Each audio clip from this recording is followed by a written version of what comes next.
sermones y tenemos, o sea, sermones no coger a cantaletear a la gente, no, sino cómo hacer predicaciones.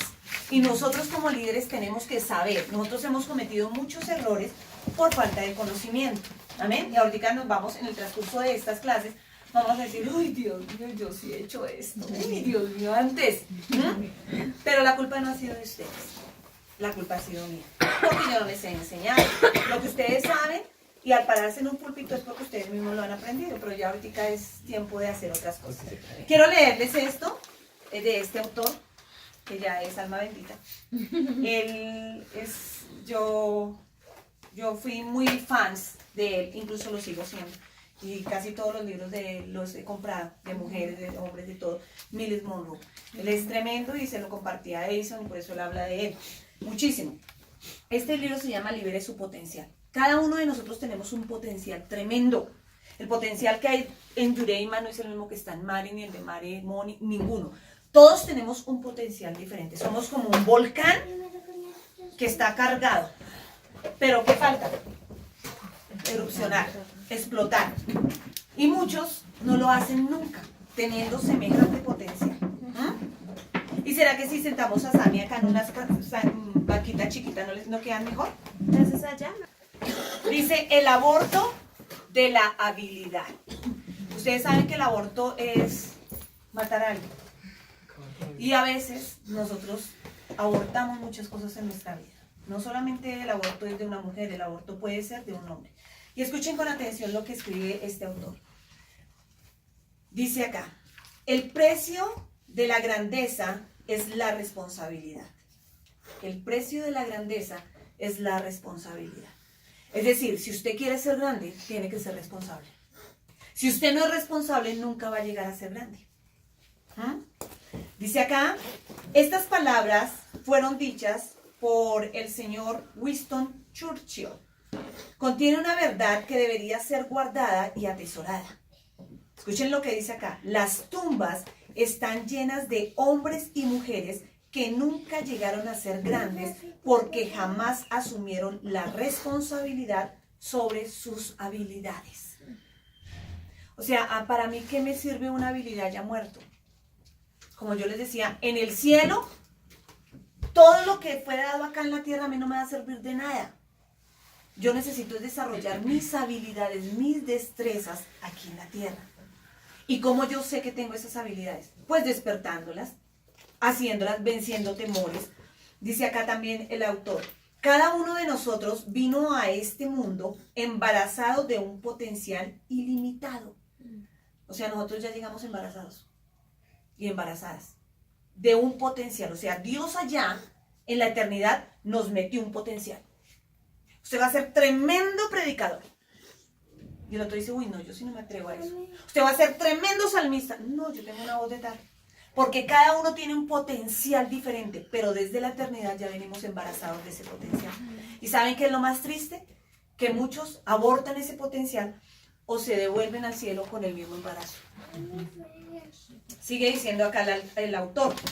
Somos capaces de hacer mucho más de lo que ya hemos hecho. ¿Usted cree que es capaz de hacer mucho más de lo que ha hecho? Sí. ¿O usted ya cree que ya terminó todo? Hay mucho más por delante, ¿cierto? Y entre más Dios nos habla, nos damos cuenta que podemos hacer más, que podemos avanzar más. Dice acá el autor, a menos que expongamos en el transcurso de nuestras vidas todo aquello que Dios ha puesto dentro de nosotros para beneficiar a la humanidad, nuestro potencial será abortado. Es decir, si usted no da lo que Dios le ha dado, usted ha abortado ese potencial. Y estará siendo uno más del montón, pero cristiano. Hay fe que a mucha gente le alcanza solamente para recibir la salvación. Pero hay fe que a otros nos alcanza no solamente para recibir la salvación, sino para ser justificados, para ser hijos de Dios, para tener la gracia, para servir en su obra, para ser alguien grande. Y ese potencial a usted como líder tiene que alcanzarle para eso y mucho más. ¿Sabe qué es lo que pasa? Que a veces estamos que abortamos. ¿Sabe cuando usted trata de abortar? Cuando dice, yo dejo todo. Yo no sirvo para esto. Ese es mejor que yo. Ahí usted está teniendo un sangrado espiritual y está a punto de abortar lo que Dios puso en usted. Yo le voy a decir algo y les voy a hablar como líderes en esta clase.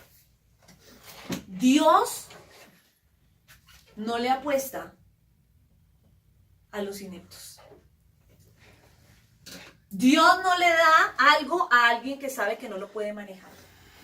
Así que usted sí puede manejar lo que tiene. Y puede hacer cosas más grandes. ¿Sabe qué es lo único? Que usted se lo tiene que creer. Si usted no cree en lo que Dios le ha dicho que va a hacer con usted, usted abortó ya. Pero hay otro que viene detrás de usted, ya a punto de dar a luz. Yo sí quiero dar a luz. Dice acá algo tremendo.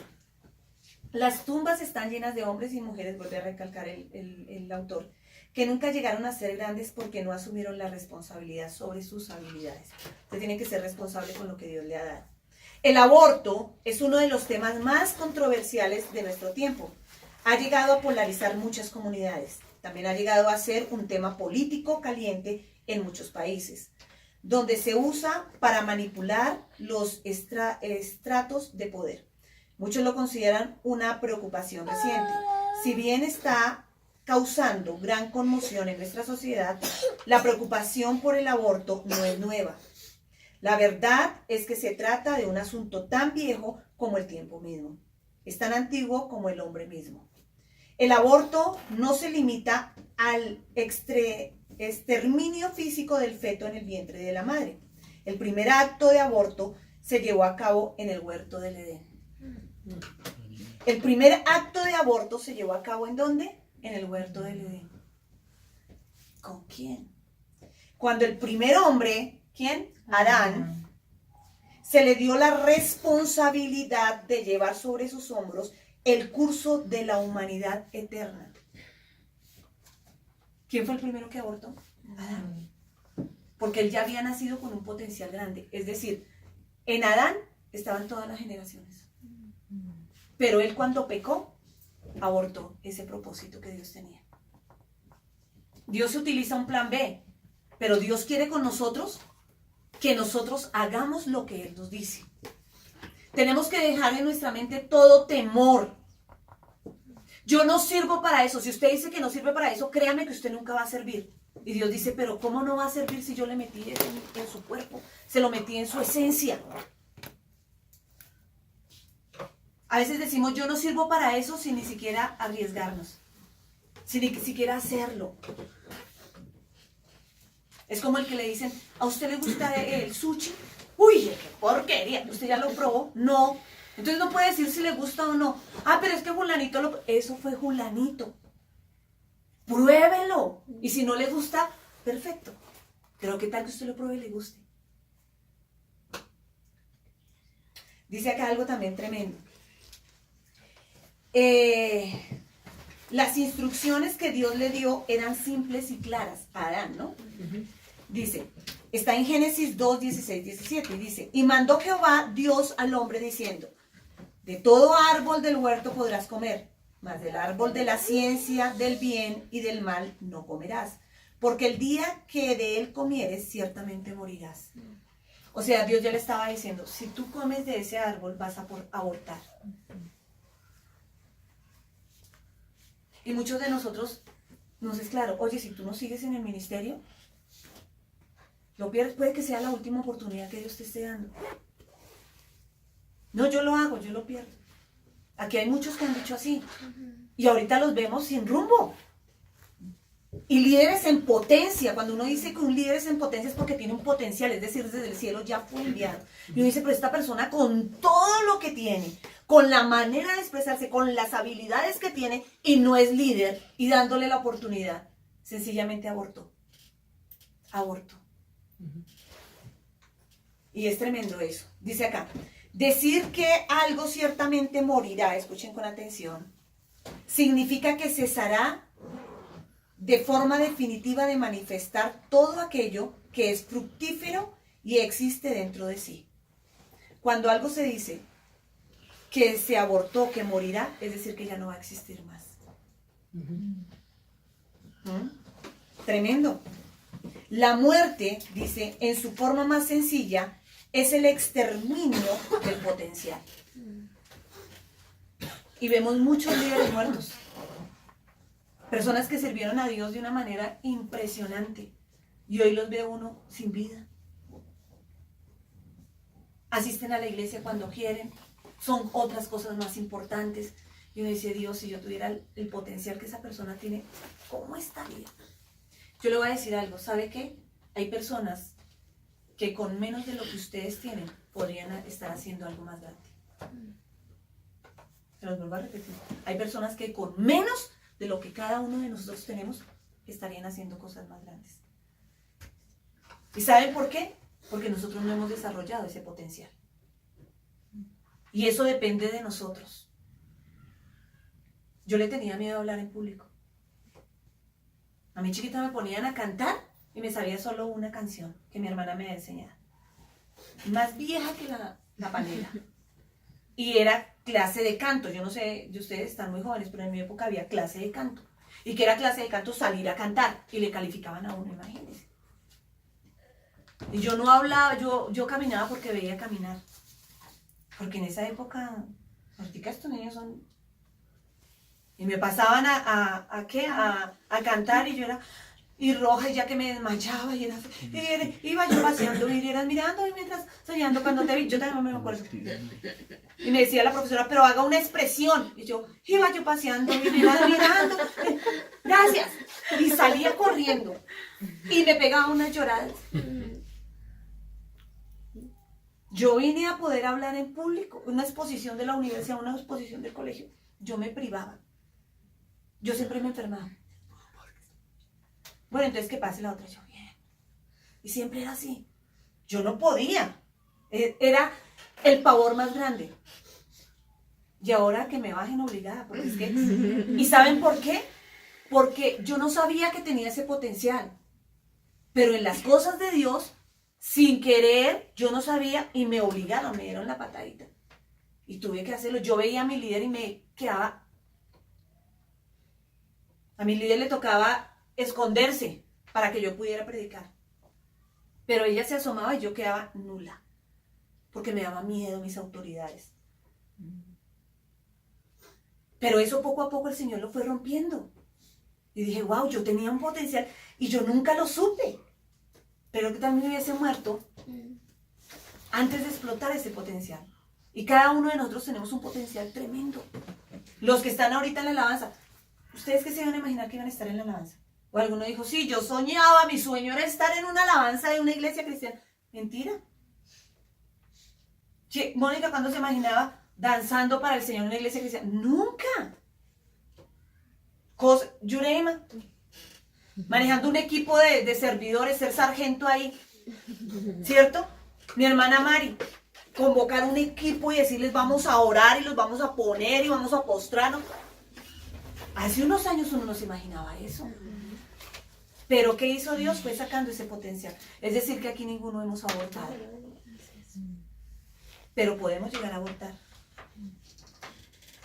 Y alguno puede estar sangrando espiritualmente porque está a punto de abortar. Yo le digo, no aborte. Porque lo que usted aborta nunca vuelve a tener vida. Si una mujer ha abortado un bebé, por la razón que haya sido, ese bebé nunca volverá a tener vida en esta tierra. Se recordará como un aborto. Y espiritualmente pasa eso. Dice aquí la escritura. La muerte es una forma sencilla, es el exterminio del potencial. Abortar significa exterminar una vida antes que su pleno potencial pueda o haya sido desarrollado. Antes de que la persona, animal, planta, etc., se le dé la oportunidad de llegar a desplegar por completo su potencial. Es decir, un aborto es la interrupción de algo grande que va a ser. Dice acá, Dios creó todo con la habilidad oculta para llegar a realizarse por sí mismo. Por eso es que nosotros no sabemos qué tenemos dentro. Pero si no nos arriesgamos a intentarlo, nunca vamos a saber, porque eso es algo oculto que Dios puso dentro de nosotros. Porque nosotros queremos que todo se nos dé fácil. Dios, dime cuál es mi ministerio, mi llamado. Y hay unos que en este momento no saben cuál es su llamado ni su ministerio. Porque no sabemos. Hasta que Dios dice, oye, aterriza, es este. Ah, pero a mí me gusta este. No es este. Dice acá, el relato bíblico de la creación establece que cada semilla, escuchen, tiene en sí el potencial para producir según su género. Cada semilla tiene un potencial para producir algo. ¿Todo cómo nace? ¿Por medio de qué? De una semilla. Eso está en Génesis 1:12. Toda la creación posee la habilidad escondida para llegar a ser todo aquello que debe ser. Génesis 1:12. Escuchen con atención esto. En cada semilla hay un bosque. Usted ve la semilla así chiquita, una semilla de uva. Ah, una semilla, la boto. Pero en esa semilla hay un bosque. Porque esa semilla va a producir. Es decir, que en la semilla hay un potencial de vida. Por eso se le llama al semen del hombre la semilla. Por eso es que el hombre no puede dejar tirada su semilla donde quiera. Un amor en cada puerto, no. En cada pez, un cardumen. Es decir, un pez tiene y hay una crianza tremenda de peces. Un solo pececito. Bota hartos huevitos y cada huevito que tiene. Más peces. En cada pájaro hay una bandada. En cada vaca, una manada. En cada niña, una mujer. En cada niño, un hombre. Y en cada hombre, una nación. Yo no sé qué nación tenga Dios destinada para cada uno. Pero naciones están en nuestros lomos. ¿Qué son naciones? La persona que te está viendo a ti y que me está viendo a mí.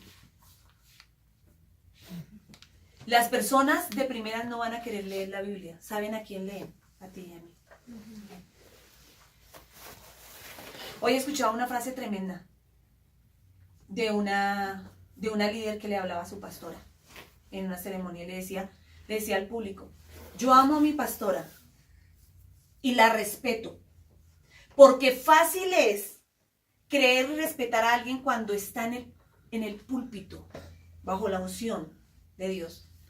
Pero qué difícil es creer y respetar a alguien cuando está en su vida cotidiana. Y decía, yo la amo y la respeto porque tiene las dos características. Decía el profeta Edison, yo le doy gracias a Dios porque Catherine no se enamoró del ministro. Ojo con eso. Sino se enamoró del hombre. Y dijo, esos son los errores que muchas personas cometen. Se enamoran del ministro y un ministro por lo general es... volamos. Y cuando se enamoran del ministro, de lo que Dios hace, de cómo Dios usa a la persona, de cómo se comporta, de las personas que tiene a su alrededor, de lo que sabe, de lo que hace, pero cuando conocen lo que hay detrás del ministro, o sea, la persona como tal, se desilusionan. Por eso, aquel soltero, la soltera, no se enamoren nunca de un ministro, enamórense del hombre y de la mujer. Dice acá esta parte. Es importante para nosotros recordar que cada gran árbol fue alguna vez una semilla. Cada gran árbol fue una semilla. Los grandes hombres y mujeres de pronto que usted admira en el género y en la situación que usted esté trabajando ministerialmente, algún día fueron una semilla. Fueron pequeñitos, nadie los conocía, fueron los más rechazados. Pero de esa semilla que tenía ese potencial, ¡puf!, creció. Y dice, wow, yo admiro a esta persona. Pero fue una semilla alguna vez. ¿Y será que nosotros no podemos ser así? ¿O más grandes? De pronto esa semilla que ahora uno dice, wow, tremenda esa persona. Era una semilla de uva. Pero ¿qué tal tú seas una semilla de bambú? Pero nunca desarrollas eso. ¿O te crees lo mínimo? Dice acá él, es importante para nosotros recordar que cada gran árbol fue alguna vez una semilla. Cada mujer fue alguna vez un feto. Cada hombre fue alguna vez un niño. Y que cada nación estuvo alguna vez sobre los hombros de un hombre. Es interesante también notar que cada vez que Dios trata con el hombre, siempre le habla en términos de la semilla de generaciones que puso sobre sus hombros. ¿Qué hablamos nosotros? Estos son sus semillas. ¿Mm? Pero en esta semilla que hoy, perdóname, hoy es una niña, no sabemos qué árbol haya. Pero si esta semilla hubiese sido abortada, no estaría. Y de pronto, detrás de ella, ella venga a ser, digámoslo así, secularmente, la periodista más famosa. Detrás de esta semilla puede haber un médico tremendo. Pero si se hubiese abortado, se había muerto una gran periodista y se hubiese muerto un gran médico para salvar a otros. Dice acá, es interesante también notar que cada vez que Dios trata con el hombre, siempre le habla en términos de semilla de generaciones que puso sobre los hombres. Escuche con atención esto que me impactó. De acuerdo con los cálculos de Dios, escucha bien porque es que Dios tiene una matemática diferente a la nuestra. Para Dios 1 más 1 no son 2. Y dice, de acuerdo a los cálculos de Dios sobre la vida, 1 es igual a varios. Escuche con atención, 1 es igual a varios. ¿Qué le dijo el Señor a Abraham? Tú eres 1, pero de ti ¿sabes qué voy a hacer? Voy a sacar miles de generaciones. Cuenta las estrellas, cuenta la arena. De 1 saca varios. Poco, para nosotros, para Dios significa mucho. ¿Qué tienes tú? Le dijo el profeta a la viuda. No, un poquito de aceite y un poquito de esto. Ah, listo, entonces va y traes todas las vasijas que tengas porque se te van a hacer llenas. Lo poco que tú tengas ahorita, para Dios es mucho. ¿Sabes qué es lo que pasa? Que para nosotros poco es nada. Y estamos pensando como Satanás. Métete esto en la cabeza. Pequeño es grande. Ay, yo soy tan pequeño. Gusano de Jacob. Y Dios quiere hacerte a ti un águila. Pequeño es grande. Y menos quiere decir más. Dice acá el comentarista. Por lo tanto, abortar una semilla es igual que matar un bosque. Abortar una vaca es matar a una manada de ganado. Abortar un niño es asesinar a un hombre. Abortar una niña es matar a una mujer. Y abortar un hombre significa destruir una nación. Dios le dijo a Abraham, el gran patriarca de la historia, y haré de ti una nación grande, y te bendeciré, y engrandeceré tu nombre, y serás de bendición. Bendeciré a los que te bendijeren, y a los que te maldijeren, maldeciré. Y serán benditas en ti todas las naciones de la tierra. ¿Se imaginan que la mamá de Abraham, eso está en Génesis 12, 2, 3. ¿Se imaginan donde la mamá de Abraham hubiese abortado a Abraham? No habría matado a un hombre, habría matado a generación, nos habría matado a nosotros. Porque nuestro padre, dice la escritura, se llama Abraham, el padre de la fe. Habría matado bendiciones, porque nosotros tenemos la bendición de Abraham. El aborto es la tragedia máxima. Le roba a la vida su esencia y le niega el futuro a su valor. Tremendo, ¿no? Es tremendo lo que Dios nos habla. ¿Por qué les leí esta parte? Porque ustedes deben entender hoy y siempre que ustedes tienen un potencial grande. O sea, amén. En cada uno de nosotros hay dinamita. Pero ¿qué pasa? A esa dinamita anda toda mojada. ¿Por qué? Es que yo no puedo, yo no esto, yo como así, yo tan chiquita, yo tan gorda, yo tan flaca, yo con barba, yo sin barba, yo con pelo, yo sin pelo, yo no hice bachillerato, ¿Eso es impedimento para Dios? Si tú desde la eternidad ya traías un potencial, ¿por qué no lo explotas? Si los niños dicen, mami, a mí me gusta componer canciones, ven, te ayudo. Ayude a liberar ese potencial que hay en él. ¿Saben por qué nosotros no liberamos ese potencial antes? Porque no hubo quien nos apoyara.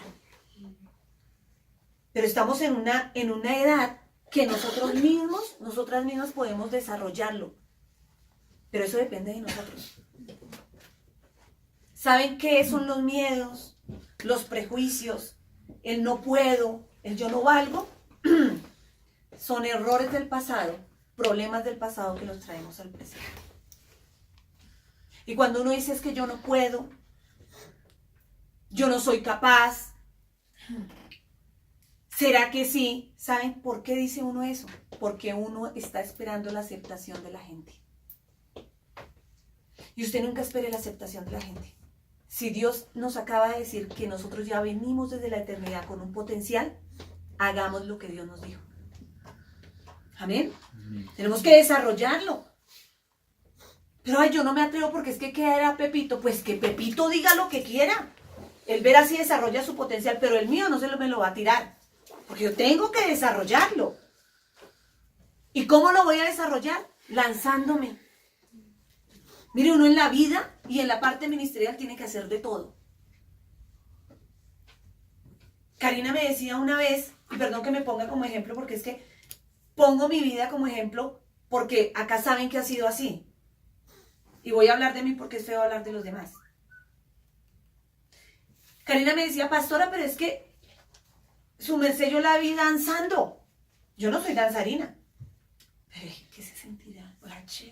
Cuando Moni me propone, yo le dije, me dan nervios, Moni. Y Moni, no, vamos, pastora, vamos, que sí lo puede hacer. Dijo, oiga, claro, lo voy a hacer. ¿Qué tal yo irme a la tumba ay, hola, ¿cómo se sentiría danzando? No, ya sé qué es eso. Sé que no nací para danzar, pero sé que lo puedo hacer. Y en caso donde Dios me diga, tienes que danzar, lo hago. Y lo hago con amor porque sé que se siente.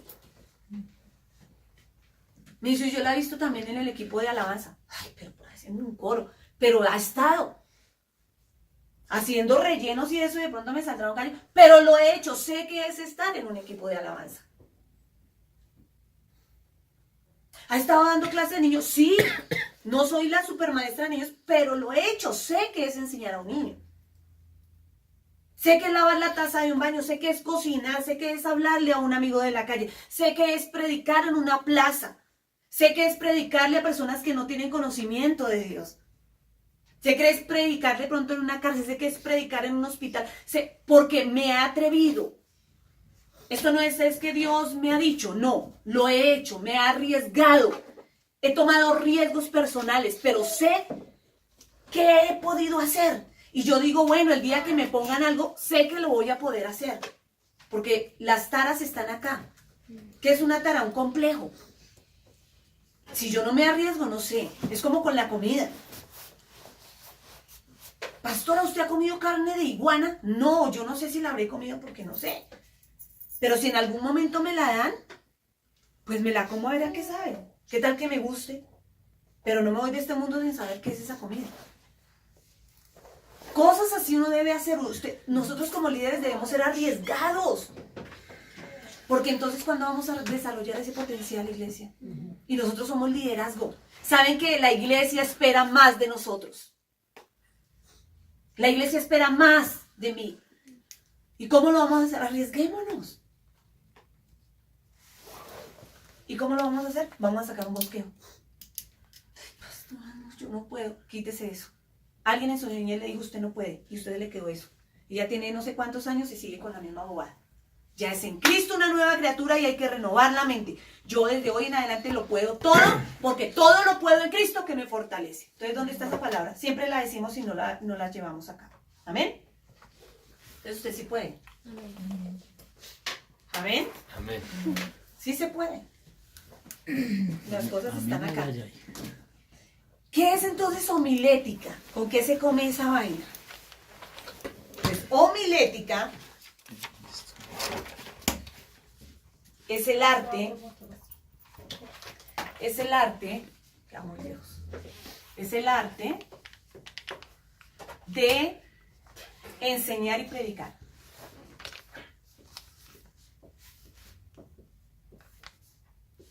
Y predicar. Eso es homilética. Es un arte. O sea que predicar no es, perdónenme la palabra, algo chambón. Predicar es un arte. Y enseñar es un arte.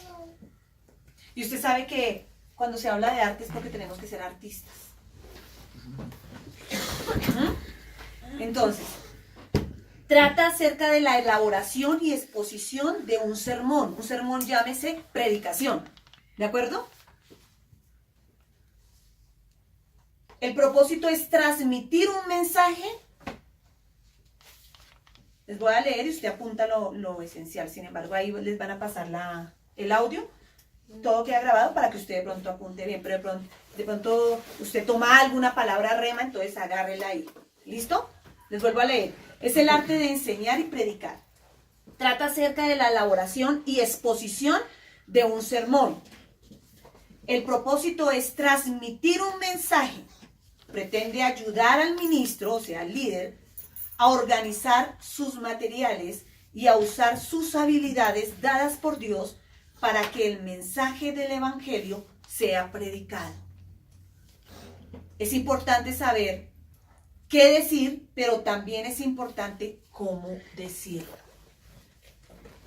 Siempre hemos dicho, no importa lo que digamos, lo importante es el tonito, ¿cierto? Entonces, ¿qué es la homilética? Es el arte de enseñar y predicar. Pero no solamente es eso, sino hacer un sermón, una predicación clara, entendible, ¿cierto? Que lleve un mensaje contundente, pero no solamente se trata de decir algo, sino cómo decirlo.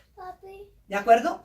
Porque hay sermones que se hacen que son algo bien bonito, o sea, la palabra es bien bonita, es algo que uno dice, ay, esa palabra tan bonita, pero la manera en que se expresa daña todo. Que uno dice, oye, esa palabra está bonita, pero no la supo exponer. No me llegó a mí. Escuchemos algo.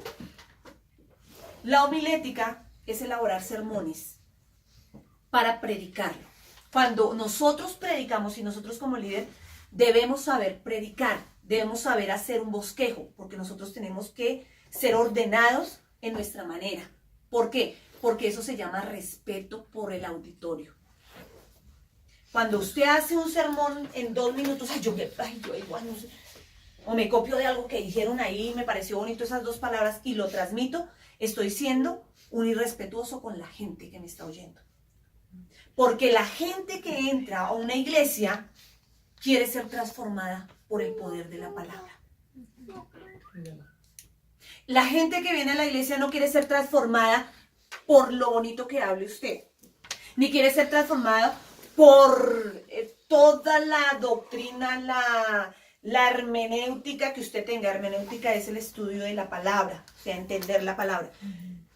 Si yo me pongo a hablarles en unos términos que la gente no entiende, la gente va a decir, no entiende. El predicador tiene que mirar a qué público le va a hablar. Aquí en la iglesia nosotros sabemos a qué personas les vamos a hablar. Podemos ser más libres en hablarles a ellos porque tienen un lenguaje más libre, pero tenemos que ser respetuosos con la gente, porque nosotros estamos parados en un púlpito. Y yo no puedo ser zafada ni zafado en palabras. Hay palabras que se usan que son del diario uso y que uno dice, bueno, y hasta es chistoso, pero yo no puedo pasarme de un límite. ¿Sí? Está grabando. Exactamente. Lo están viendo más personas.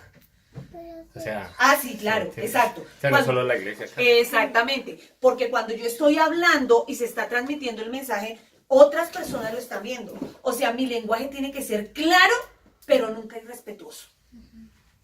¿De acuerdo? Ay, no, es que, y entonces es como si yo cogiera un patecabra y para darle chumbimba a uno.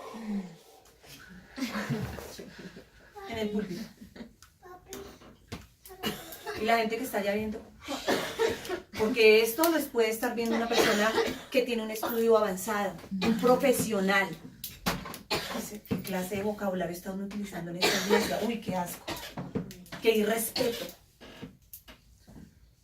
O sea, yo puedo utilizar un lenguaje jocoso, pero respetuoso.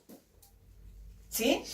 Puedo utilizar términos que me ayudan a mí en la predicación de pronto para hacer un chiste, pero tengo que ser respetuosa con la gente. Respetuoso con la gente.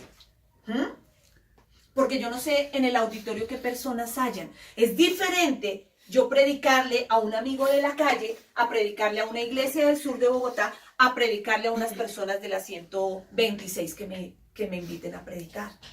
Yo tengo que tener más conocimiento. Yo no puedo tener en mi parte de predicar una línea así.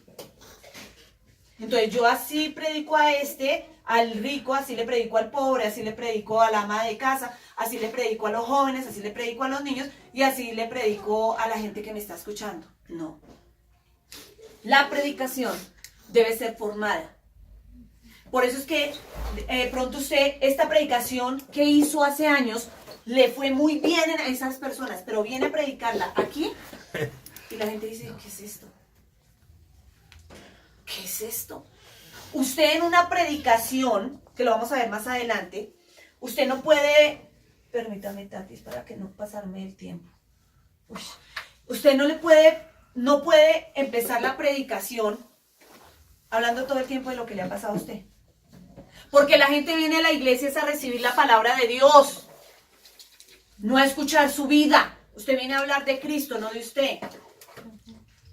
Usted viene a hablar de Cristo y la palabra, no del diablo. Usted viene a hablar de Cristo, no todo lo que le han hecho a usted.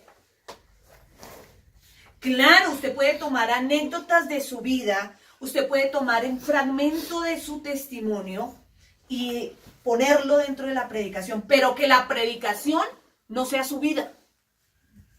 Porque eso ya es otra cosa que vamos a ver más adelante, que es el testimonio. Y hay predicaciones que se convierten en testimonio todo el tiempo. Hay gente que dice, ahí va a predicar Anita Pérez. Ya sabemos que Anita Pérez empieza solamente a contar de la vida de ella, que es atea. ¿Y la palabra qué? Ya va a predicar Luisito Martínez. Eso ya sabemos lo que va a predicar. Es solo toteados de la risa desde el principio hasta el fin. Pero la esencia de la palabra no la hay. Va a predicar Anatolio no sé qué cosa. Ya sabemos porque solo es ministración y la palabra no. ¿Sí ven?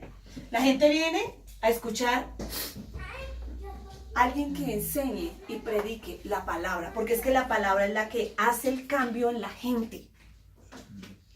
No es que ahorita estoy entonces yo no vuelvo a predicar porque entonces ya... No, estoy hablando a liderazgo, a gente madura. Por eso es este curso. Entonces, ¿qué vamos a hacer? Vamos a arreglar las cosas que han estado mal. No quiere decir que usted en una predicación no diga algo chistoso. Se puede decir algo chistoso. Y la gente se ríe, es ameno. La predicación que hizo José el sábado es para jóvenes. Pero si él saca esa palabra el domingo, más de uno se pone bravo. Claro. Porque se va a sentir aludido. Se va a sentir mal. Y va a decir, oiga, pero este hermano, ¿qué piensa que nosotros somos las mujeres?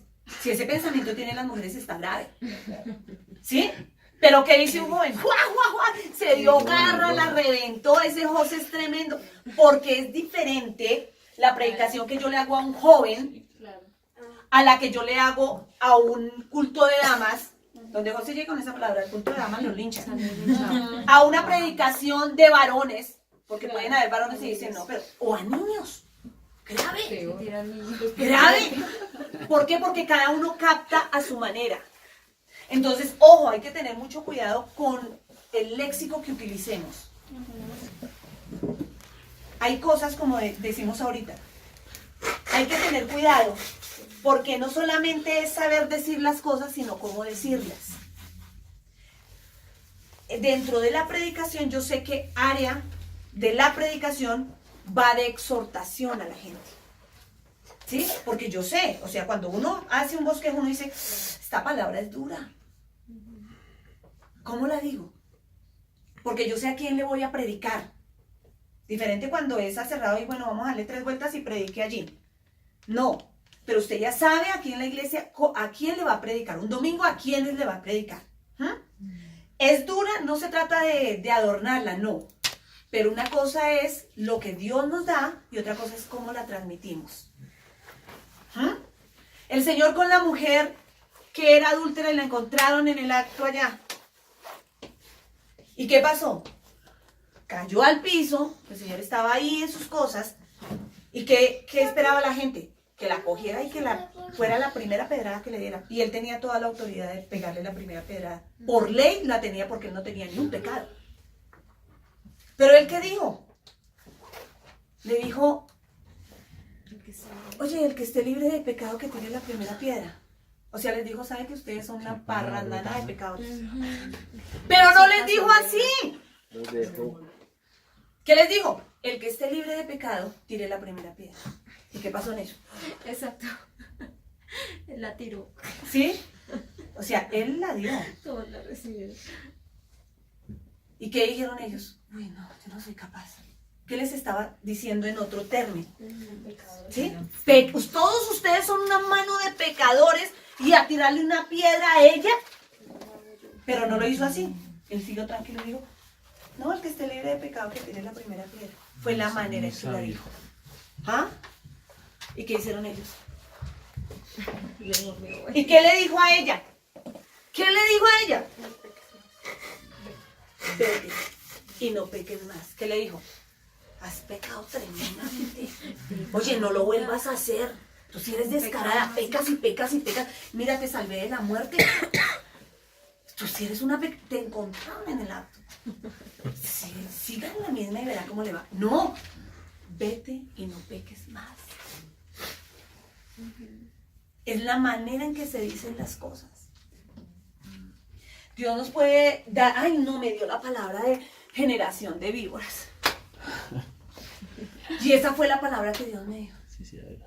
Entonces yo tengo que darla porque es que esa fue la palabra que Dios me dio. Tengo una palabra fuerte de exhortación para ustedes, iglesia. Y yo no puedo callármela. Pero por algo el Señor me la da. Y les voy a decir. Todos, desde el de atrás hasta el de adelante, generación de víboras. Por eso el Señor les ha hablado durante años. ¿Qué hace la gente? Dios la bendiga. Yo no vine a la iglesia que me traten así.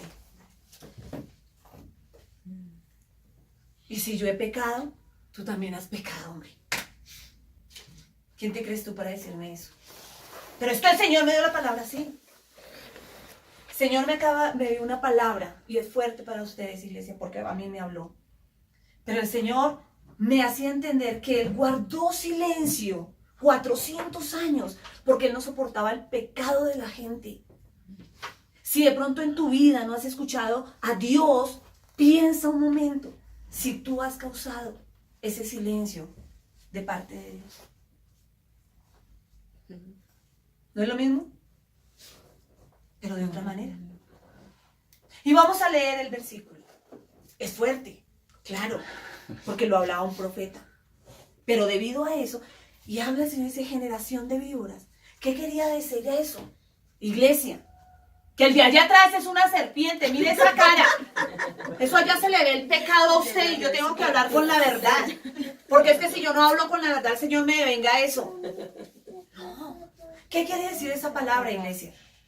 Que precisamente el pueblo se ha convertido como en eso, como en serpientes que se estaban entretejiendo en ellos en el mismo pecado, iglesia. Nosotros no podemos hacer eso. Nosotros tenemos que romper eso. Y debemos desatarnos de esas personas que nos llevan a cometer pecado, iglesia. Si quieres que Dios te hable, suéltate y desátate de eso. Y recibirás la voz de Dios para que sigas adelante. ¿No es lo mismo? ¿Y qué dice el pueblo? Uy, sí, verdad, uy, Dios mío. Y así en su mente ya ve a la víbora así. Pero ya recibe la palabra de otra manera. Y es una palabra de exhortación. Y puede que nos la diga uno pasito, porque eso depende, y lo vamos a ver más adelante, del predicador, ¿sí? Hay también momentos en que la palabra del predicador debe ser suave para diferentes cosas, como ahorita. Pero hay tiempo en que se debe hablar fuerte, porque usted debe entender que la palabra de Dios es así, tiene que darle un golpe al alma. Entonces hay diferentes tonalidades que se deben usar. Cuando un predicador siempre habla así,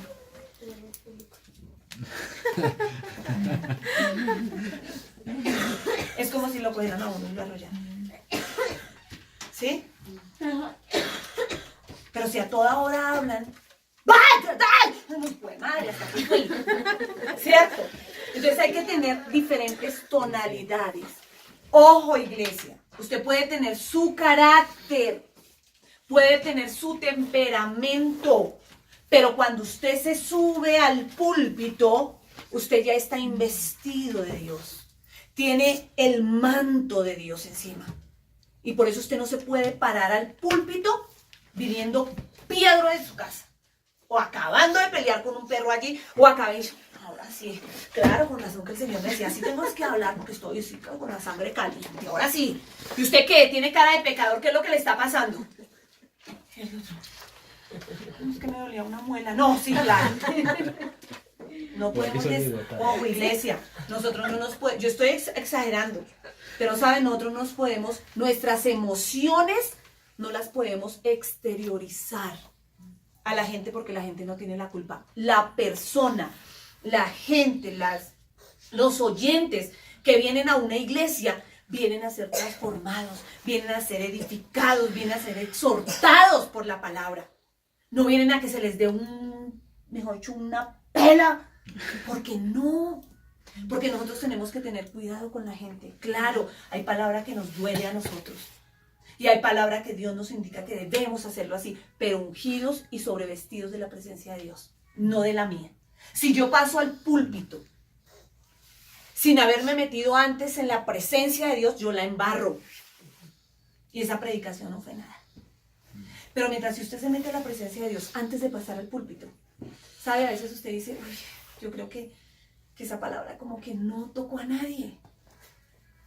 Pero saben, es cuando más la palabra toca. Que cuando usted viene todo bravo a la casa, ay, ahora sí, no voy a estar con la iglesia porque es que ya vi al que no venía hace un mes y le voy a decir porque si no se lo doy, porque la palabra está fija para ese. No. No. No. Sí, hay pastores que dicen así. Exacto. Hay que tener cuidado con eso. Y miren, yo les digo algo. Todos lo hemos hecho.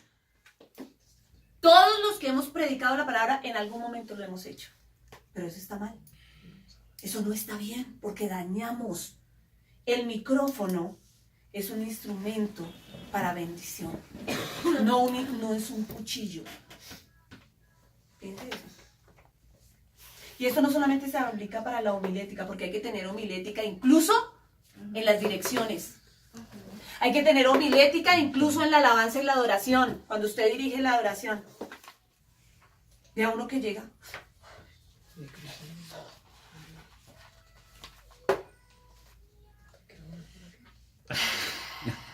Con manos vacías he venido a ti, Señor.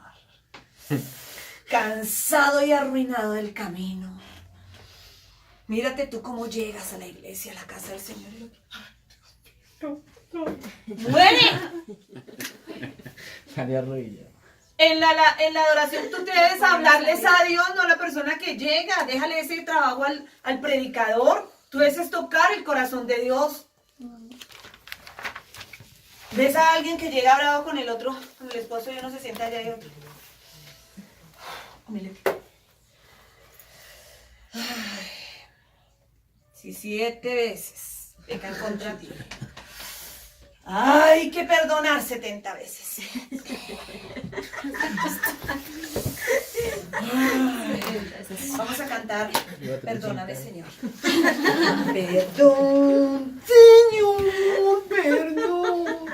Tú has sido débil porque has sido un canalla. ¡Oh, qué débil fui! Y sigue. ¿Dónde está la homilética? Es que tenemos que tener la homilética en todo. En una homilética debemos tener. ¿Cómo está, mi hermana? Dios la bendiga. Allá está, ya viene el que es más cansón. Que me estaba contando y el pobre le deseaba un abrazo. ¿Dónde está tu homilética? ¿Dónde está ese arte de enseñar y predicar la palabra? Tú tienes homilética en todo lo que haces. Tienes que tener homilética en todo lo que haces, en la manera que hablas con la gente. Y todos la hemos embarrado, pero tremendamente en esto. Pero es tiempo de aprender. ¿Amén? Entonces usted quítese todo ese chip y tienes que empezar a decirle al Señor, ayúdame a desaprender lo que he aprendido. Tú tienes tu propia esencia. No imites a nadie. No imites a nadie. A mí, por ejemplo, me gusta mucho una predicadora. No solamente ella, me gusta la profeta Alejandra Quiroz, me gusta me gusta la palabra revelada y si yo encuentro una palabra en una predicación que es ajustable, yo la escribo. Y Señor, en el momento de una predicación, dame en qué momento puede ser esa palabra porque la recibo y la doy. Y es wow, tremendo. Pero no podemos, la pastora Yesenia tiene que estar, ¡ah! Entonces, ¿qué tal yo también? ¡Ah! Yo soy Julie, ella es Yesenia. Ella está en República Dominicana, yo estoy aquí en Bogotá, en el barrio La Victoria. Donde yo haga eso, dicen que estoy poseída. Sí, porque ¿qué más van a decir? Exacto, entonces tenemos que tener cuidado con eso. Nosotros tenemos tanto potencial que ese potencial nos alcanza para ser únicos, para ser genuinos, para dar todo. Lo que pasa es que tú siempre te has querido parecer a alguien. No, agarra buenas cosas. Me sirve esto. Oye, qué bonita como ora ella. Chévere. Porque no es, oh, santísimo, selectísimo. Para eso hay que tener homilética. Si tú vas a un barrio de ricachones, digámoslo así, aquí entre nosotros, tú no vas a hablar el mismo. No, y llegó y lo alzó y estaba perdido de la perra.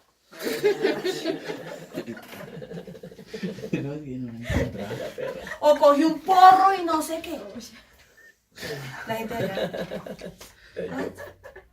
Es como por ejemplo mis chistes, y yo lo he comprobado. Chistes yo los echo acá y varios se ríen porque los captan rápido, otros de camino a casa, pero los captan, o sea, ya uno hace chistes y como que se entiende y se ríe. Pero yo voy a echar un chiste por allá en Kennedy y la gente es así. Y yo, te da la risa cuando, vamos a la palabra. Y el Señor me ha hablado de eso, o sea, no en toda parte es lo mismo. Entonces yo tengo que mirar la estructura de la iglesia, qué clase de gente es. Y de acuerdo a la clase de gente debo hablarles. Dios nos va a llevar a hablar a nosotros, a ingenieros, a personas, a supervisores, a jefes, a todo eso. ¿Tú cómo le hablas? Tú no puedes acercarte, ¿te ha ido bien?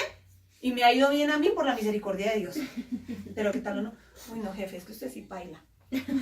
Definitivamente, usted sí, es que... El jefe.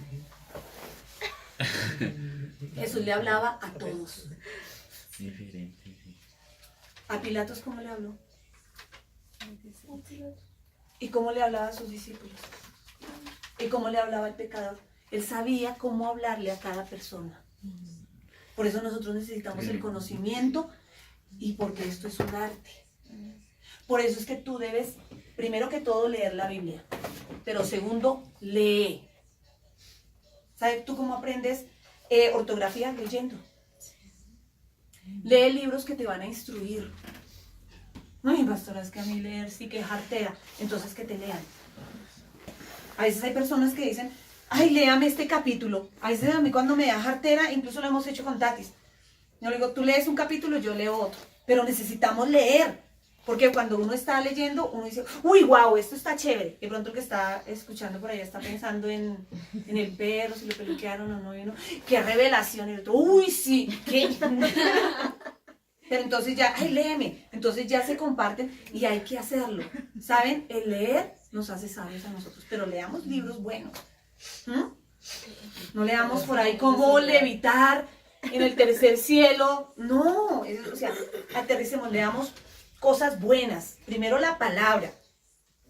En el devocional no solamente leas un versículo, léete todo el capítulo. Uy, qué jartera. No, hay unos comentarios chéveres. Yo empecé a hacer un estudio que aparece en la Biblia sobre el amor. Y wow, qué bendición. Y eso le aparece a uno next. Entonces sigue uno next. Cuando se da cuenta es una hora uno leyendo, pero uno dice, wow, pude hacerlo. Y así decía con el ojo así, pero uno puede hacerlo. Tengamos disciplina. Homilética, el arte de enseñar y predicar. Tenemos que tener ese arte, amén. Por tiempo, no seguimos, nos faltan 2 minutos. Perdónenos porque nosotros nos pasamos de una reunioncita con él y empezamos a las 7:10, entonces 8:10. ¿Listo? Entonces ya sí. Vamos a leer algo. Escribe esta frase así no escribas más. Es importante saber qué decir, pero también es importante cómo decirlo. Este va a ser prácticamente nuestro lema para esta clase de homilética. Es importante saber qué decir, pero también importante cómo decirlo. ¿De acuerdo? Y vamos a dejar unos versículos para que los leamos en casa, ¿no? Por favor, los leen porque les voy a preguntar. ¿Cómo decirlo? Entonces, Romanos 1:16. Mateo 9, 35 y 36. Y Efesios 6 del 10 al 15. ¿Qué vamos a hacer con estos versículos? Y Romanos 10 del 13 al 15. Y, segunda de Timoteo 2 del 1 al 2.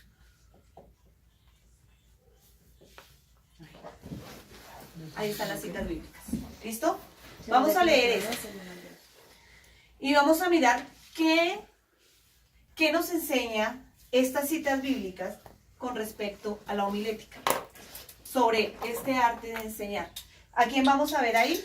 A discípulos, vamos a ver a Jesús, cómo enseñaba.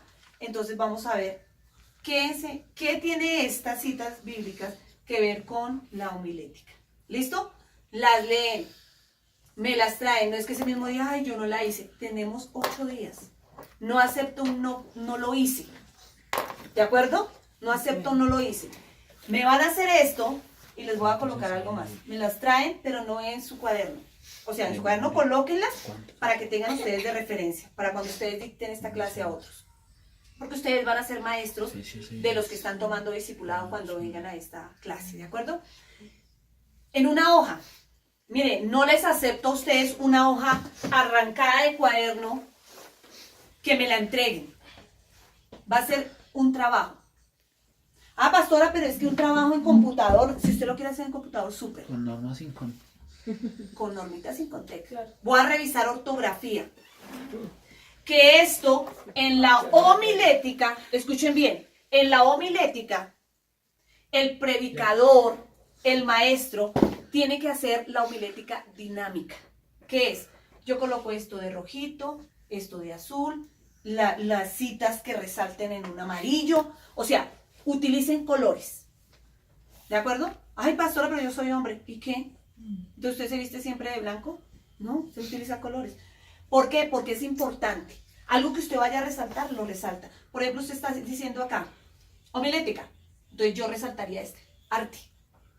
Es el arte. Para mí es importante esto. Para otro es importante esto, entonces lo encierran en esto. O para otro es importante, entonces, así. Conforme usted lo vea. Y me lo van a trabajar así. En colores, que yo sé que cada color va a resaltar algo. Un trabajo bonito. Si quieren una hoja cuadriculada, pero no de cuaderno. Porque es que a veces en las clases me entregaban así y ni siquiera se tomaban de arreglarlo así, sino me la entregaban así como mordida con un cocodrilo. No. Bonita porque es un trabajo. Pero no entendí, pastora, o sea, en la hoja hay que hacer los versículos bíblicos Cada uno o es en la hoja de explicado. hacer lo que explicamos No, hoy. ustedes van a tomar estos versículos bíblicos y van a escribirme Romanos 1:16. ¿Qué habla Romanos 1:16? Usted lo lee.